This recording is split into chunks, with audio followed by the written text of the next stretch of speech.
In a significant development in the Unnao rape case, Kuldeep Sengar, the convicted former BJP leader, has been granted bail by the Delhi High Court.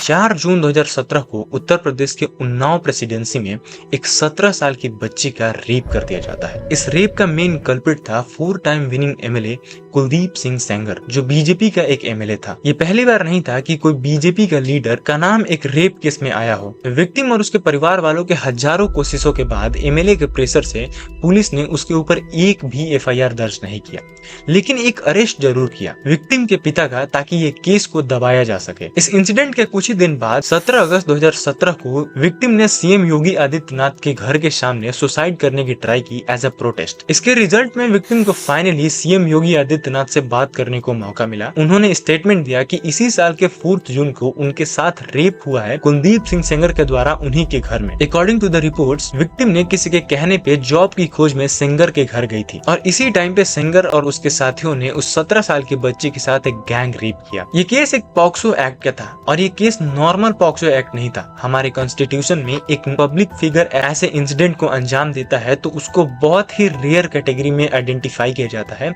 और उसको बहुत ही अच्छे तरीके से investigate किया जाता है। लेकिन इस टाइम बात कुछ और थी। केस की बढ़ती पॉपुलैरिटी के कारण 5 अप्रैल 2018 को विक्टिम के फादर को एमएलए ने अरेस्ट करवा लिया पुलिस के द्वारा। इसके बाद पुलिस और एमएलए के सपोर्टर्स ने मिलकर उनको बहुत ज्यादा असॉल्ट किया और इसी असॉल्ट के कारण 9 अप्रैल 2018 को उनकी मौत हो जाती है एक दिल्ली के हॉस्पिटल में। बाद में विक्टिम ने बताया कि इस असॉल्ट के पीछे का कारण है एमएलए का भाई अतुल सेंगर। उसी ने कह के इस केस को दबवाने के लिए उनके पिता को जानबूझकर अरेस्ट करवाया और असॉल्ट करके मार दिया। लेकिन इसके बाद इस केस में एक आई विटनेस की एंट्री होती है जो कि विटनेस को ओपनली सपोर्ट करने के लिए राजी था। इस पॉइंट पे लग रहा था कि अब एफआईआर दर्ज होगा और कुलदीप सिंह सेंगर की जेल तय है। लेकिन सेंगर के पावर ने इस टाइम को और भी बढ़ा दिया। एमएलए और उसके सपोर्टर्स ने मिलकर वो आई विटनेस को उसके वकील के साथ ही ट्रक से कुचल के मार दिया। ऐसे ही धीरे धीरे करके सारे सबूतों को हटाया जा रहा था ताकि इस केस की पॉपुलैरिटी कम हो जाए और लैक ऑफ एविडेंस के कारण उसको बाइज्जत बरी मिल जाए। और इन सब कारनामों को देखकर ऐसा लग रहा था कि गवर्नमेंट खुद एमएलए को ओपनली सपोर्ट कर रही है। लेकिन ये सारा इंसिडेंट इस केस को और भी पॉपुलर बना देता है।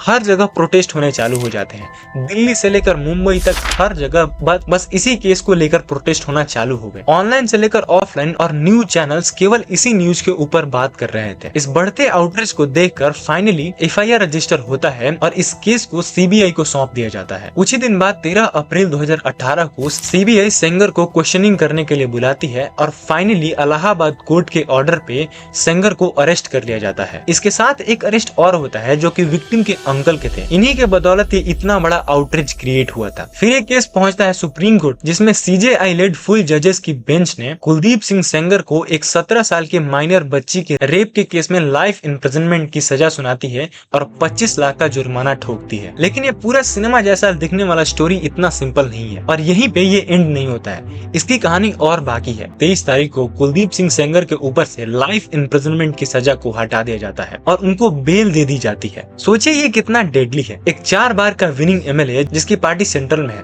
उसने एक 17 साल की बच्ची का गैंग रेप किया है, उसके पिता को मारा है और एक आई विटनेस को ट्रक से कुचल के मारा हो, वो फाइनली जेल से बाहर है। और ये वही देश है जिसने एक सोशल एक्टिविस्ट सोनम वांगचुक को अरेस्ट करके रखा है और उनको बेल नहीं दे रहा है। पिछले कुछ सालों में बीजेपी के लीडर्स की क्राइम एक्सपोनेंशियली बढ़ी है। वो लोग खुद को बहुत ज्यादा पावरफुल समझ रहे हैं और वो खुद के लोगों को बहुत थ्रेटन कर रहे हैं और उनको सपोर्ट करते हैं सेंट्रल में बैठे बहुत बड़े बड़े लीडर्स। और हमारी जुडिशरी इस पे कुछ नहीं कर रही है। ऐसे लगता है कि हमारे जुडिशरी ने चूड़ियां पहनकर बैठी हो। बेटी बचाओ बेटी पढ़ाओ का नारा लगाने वाली बीजेपी आज खुद रेपिस्ट से भर चुकी है। हर महीने, हर साल और हर दिन ऐसे एक न एक जरूर न्यूज आपको देखने को मिलेंगे जहाँ पे कोई बीजेपी का लीडर एक 12 साल की माइनर बच्ची या एक 17 साल की माइनर बच्ची को रेप कर देता है। सोशल मीडिया में कहाँ होगा मेरा पता चलेगा सामूहिक के साथ नहीं होगा। डांट के साथ नहीं है, डाल दो मीडिया में। कहाँ दिक्कत है यार, एक हमने सुनो।